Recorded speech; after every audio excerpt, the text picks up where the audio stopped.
Hello everyone, this is Anupam Shukla from trading lab academy.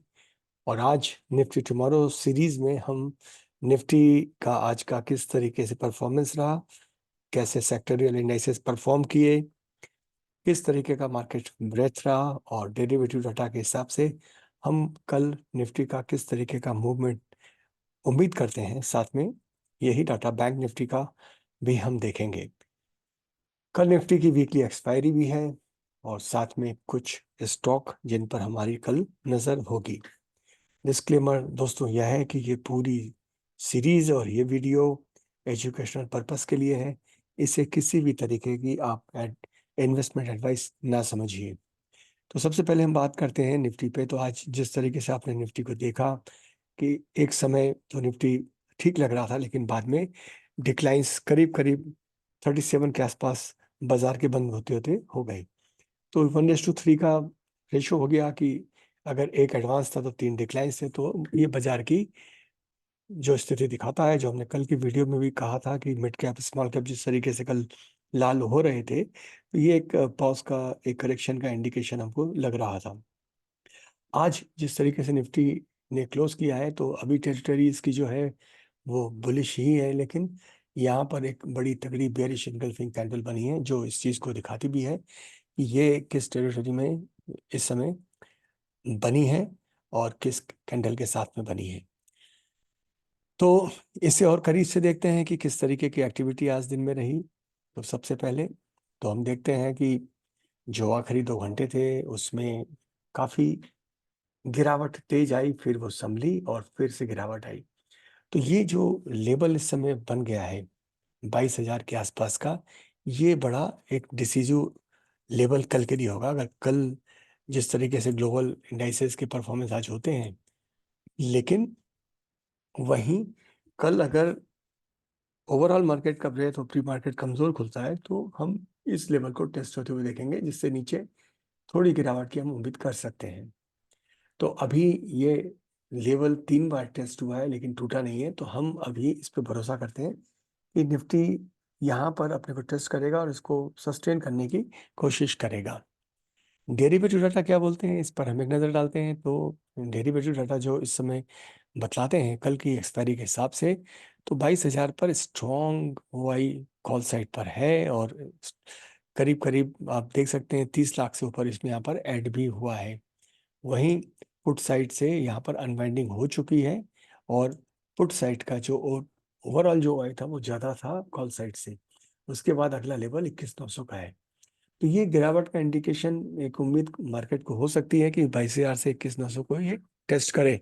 तो ये हमें भी यहाँ पर इसे ध्यान रखना होगा कि ये डाटा जो दिखाता है एक गिरावट की ओर इंडिकेट करता है।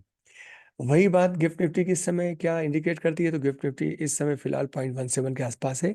ये सवेरे सवेरे जाकर के बदल भी सकती है, तो अभी इस डाटा पे हम बहुत उम्मीद नहीं कर रहे हैं। किस तरीके से इंडाइसेस परफॉर्म की, तो इंडाइसेस आज अधिकांश जो है लाल थी।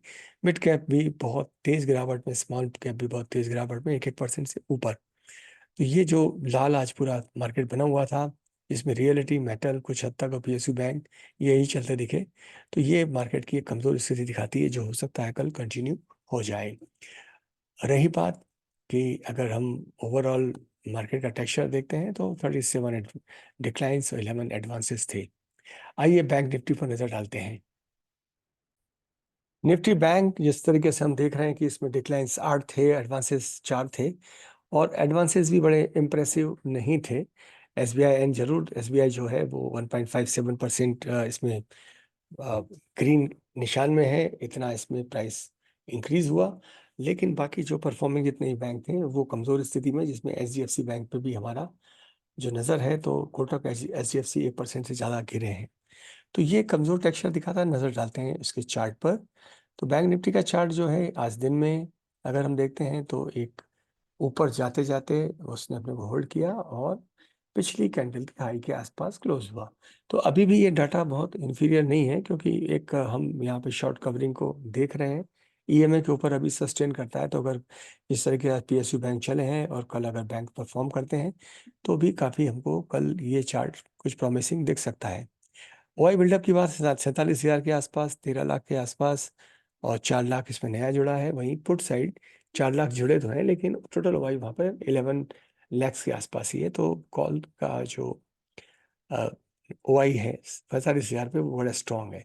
तो ये 47,000 को टेस्ट करने की बात होती रहेगी। उसके बाद 47,500 अगला रेजिस्टेंस स्ट्रॉन्गेस्ट है। और उसके बाद अगर हम देखते हैं तो वहीं हम 500 पॉइंट नीचे 46,500 के आसपास इसकी एक टेरिटरी को देखते हैं। 47,000 पर अगर हम इसको उम्मीद करते हैं, तो ये जहाँ क्लोज हुआ है वो एरिया 47,000 के आसपास का ही है। इसे और फाइन अगर हम देखते हैं तो यहाँ पर हमें ये दिखेगा कि ये एक कंसिस्टेंट कैंडल जो अब पहले आधे घंटे के पहले थी, वो स्ट्रॉन्ग वॉल्यूम के साथ थी इस फ्रेम पे, लेकिन यहाँ से फिर गिरावट तकड़ी हुई थी और ये ईएमए को ब्रीच की है। तो ये हम मानते हैं कि ये थोड़ा सा उस स्थिति में अपने को कमजोर दिखा रहा है। लेकिन जिस तरीके से ये 47,000 का एक थ्रेशोल्ड एरिया जो स्ट्रॉन्गेस्ट अभी रेजिस्टेंस के रूप में है, तो कल जो स्लाइटली गैप अप या गैप डाउन की उम्मीद हम करते हैं, तो यहाँ पर अभी गैप डाउन के चांसेस थोड़े से ज़्यादा दिखते हैं। बाजार का हाल तो कोई नहीं जानता जिस तरफ खुल जाए, लेकिन ये फिर भी एक रेंज बाउंड ही मूवमेंट की तरफ रहेगा। तो ये बैंक निफ्टी था। और हम डालते हैं नज़र इस समय जो ग्लोबल इंडेक्सेस हैं। तो ग्लोबल इंडेक्सेस में अगर हम नास्डॉक देखते हैं तो अभी भी आधा परसेंट की गिरावट पे, डाउ जोन्स एसएनपी भी हल्के लाल निशान में है, नस्ल भी हल्के लाल निशान में है। तो ये बाजार को दिखाता है कि बाजार अभी एक न्यूट्रल व्यू में हल्का सा स्लाइटली बेयरिश है। आइए कुछ स्टॉक पर नजर डालते हैं जो कल हम जिन पे परफॉर्मेंस की उम्मीद कर सकते हैं। सबसे पहला स्टॉक है हमारा पीईएल का और दूसरा है हमारा इंडियन होटल का। आइए पीईएल का हम चार्ट देखते हैं कि किस तरीके का उसका परफॉर्मेंस था आज। तो ये आप देखेंगे कि इस स्टॉक ने आखिर आज दिन में परफॉर्मेंस कैसा किया। तो ये शुरुआती जो इसकी कैंडल्स थी वो बड़ी स्ट्रांग थी, बड़ा स्ट्रॉन्गेस्ट वॉल्यूम है। बीच में भी दोपहर में 12 बजे के आसपास भी एक स्ट्रॉन्ग से बाइंग आई। उसके बाद इसने अपने 20 एमए को टेस्ट रखा है। ओवरऑल दिन में ये किस तरीके का दिखा, इसको हम देखते हैं। तो दिन में इसमें स्ट्रॉन्गेस्ट एक रिजेक्शन अभी इस समय दिखा हुआ है। तो यहाँ हमें थोड़ा सतर्क होकर देखना पड़ेगा कि कल यह गैप अप खुलता है नहीं खुलता है। तो इस पर हम बहुत ज़्यादा ओपिनियटेड अभी नहीं है कि ये बहुत स्ट्रॉन्ग तरीके से मूव कर रहा है। अगला स्टॉक हमारा है इंडियन होटल। इंडियन होटल का जो स्टॉक है इसका भी आज मूवमेंट बड़ा इंप्रेसिव था और ये बड़ा कंसिस्टेंटली बड़ा ब्यूटीफुली ऊपर जा रहा है। वॉल्यूम भी अच्छे खासे हैं। और दिन में इसका परफॉर्मेंस कैसा था आज का, ये देखते हैं हम। तो दिन में भी इसने अपने 20 एमए को रिटेन किया है, लेकिन इसमें अभी एक जो रिजेक्शन का लेवल है वो बड़ा स्ट्रॉन्गेस्ट है। 560 पे बड़ा तगड़ा रेजिस्टेंस है। तो हम उम्मीद करते हैं कल कि ये अगर परफॉर्म करता है तो ये 4-5 रुपए के मूवमेंट के लिए ऊपर जाकर के अपने को फिर से टेस्ट कर सकता है। गिरावट वाले जो स्टॉक थे उसमें एलटीटीएस का जो चार्ट है वो बड़ा गंभीर है, जिसमें गिरावट बड़ी एग्रेसिव है। और कल हम इसमें एक गिरावट की उम्मीद और कर सकते हैं। रही अगले चार्ट की बात, तो पीएफसी आरईसी भी गिरे हैं, लेकिन एक्साइड साथ में डिवीज लैब ये भी गिरे हैं। तो आइए एक बार पीएफसी का चार्ट हम देखते हैं। पीएफसी के चार्ट में ऐसा स्पेशल क्या है, तो पीएफसी का चार्ट भी आप देखते हैं तो ये लगातार गिरा है और एक ऐसे एरिया के आसपास इसने अपने को मेंटेन किया है जहाँ पर इसकी स्ट्रॉन्ग सप्लाई आती है। सिमिलरली आरईसी के चार्ट को हम देखते हैं तो आरईसी का चार्ट भी अभी उतना ज़्यादा रिजेक्शन के मोड में नहीं है कि नीचे और मूव करे।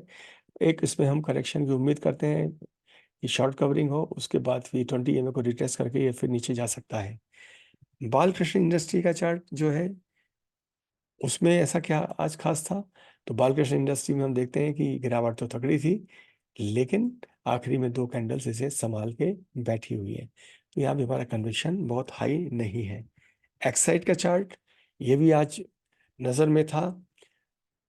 बाजार बंद होते होते इसमें भी जो वाई बिल्डअप है उसके हिसाब से हम इसको, तो जहाँ भी रिजेक्शन लगातार नीचे देख रहे हैं तो इस पर भी अभी हमारा ओपिनियन जो है कि ये हम इसको एकदम से ड्रॉप का नहीं मान सकते हैं। तो ये एलटीटीएस के ऊपर हमारी कल नज़र होगी। आईटी सेक्टर का स्टॉक है, जैसे बिरला सॉफ्ट के ऊपर भी एक नज़र हम डाल सकते हैं। तो ये स्टॉक कल हमको नज़र करने पड़ेंगे और इन पर हम कल अगर निफ्टी आईटी परफॉर्म नहीं करता है तो इनमें गिरावट अवश्य संभावी है। तो ये थे आज के कुछ स्टॉक और हमारा निफ्टी और बैंक निफ्टी पर अपना एनालिसिस। अगर आपको वीडियोस पसंद आते हैं तो आप चैनल को सब्सक्राइब अवश्य करिए। अपने कमेंट्स भी करिए, लाइक करिए, और कुछ आपके इसमें सजेशन हो या कुछ आप नई चीज़ देखना चाहते हो जो सेबी के नॉर्म्स में हो, तो वो हम आप तक अवश्य लेके उपस्थित होंगे। धन्यवाद। शुभ रात्रि।